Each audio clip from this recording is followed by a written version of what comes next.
ไปดีวันนี้ก็สิมาเว้าเกี่ยวกับสาวๆเนาะ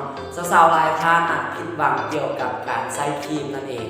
ว่าแต่ก่อนเคยใช้ครีมมีอย่างเนาะอยู่ตามท้องตลาดสินะก็มีสารเร่งให้หน้าขาวไว้สิเนาะประมาณอาทิตย์2 อาทิตย์ก็เริ่มเห็นผลแล้วเริ่มขาวแล้ว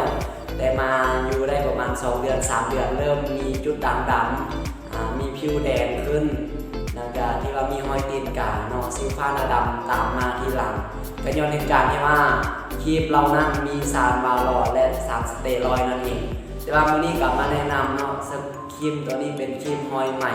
ซึ่งนำเข้ามาจากประเทศฝรั่งเศสนี่เองเพราะว่าตัวนี้นี่มันจะคอยพื้นฟูผิวเก่าที่แห้งเสียแล้วให้กลับมาเป็นผิวใหม่เนาะให้มามีน้ำมีนวลกลับมาเป็นสาวคือเก่าเศร้ากับไส้ก็คือตอนเศร้าตอนแรงนั่นเองเนาะไส้เพื่อว่าบำรุงผิวเนาะก่อนนอนแล้วก็ตอนที่จะไปเรียนแล้ววันนี้เราก็ยังมีอย่างนำมาแนะนำก็คือแป้งคุมซันกันแดดซึ่งเป็นแป้งเกาหลีเนาะนำมาจากประเทศเกาหลีนี่เองเพราะว่าตัวนี้นี่ไส้นี่เป็นกันน้ำกันเหงื่อกันแดดพร้อมเนาะเพราะว่าลบอันที่ว่าริ้วรอยแล้วก็จุดดำๆที่ว่าทางเคยเป็นมาแล้วที่สำคัญเพราะว่าใส่ตัวนี้แล้วบ่ต้องใส่ครีมรองพื้นบ่ต้องใส่ครีมที่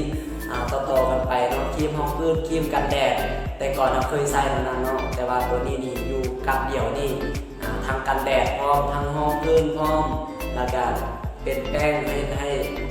ผิวของเรานี่นุ่มเนียนดีแล้วก็มีสีสันมีออร่าแล้วก็เพิ่มความงามให้ทานสาวนั่นเองเนาะสาวๆท่านใดที่ว่าสนใจก็อย่าลืมอินบ็อกซ์เนาะสอบถามได้แล้วก็คอมเมนต์มาได้เพราะว่าเราติดต่อมาได้ทางเบอร์โทรเนาะสุดท้ายนี้ขอกล่าวคำว่าสบาย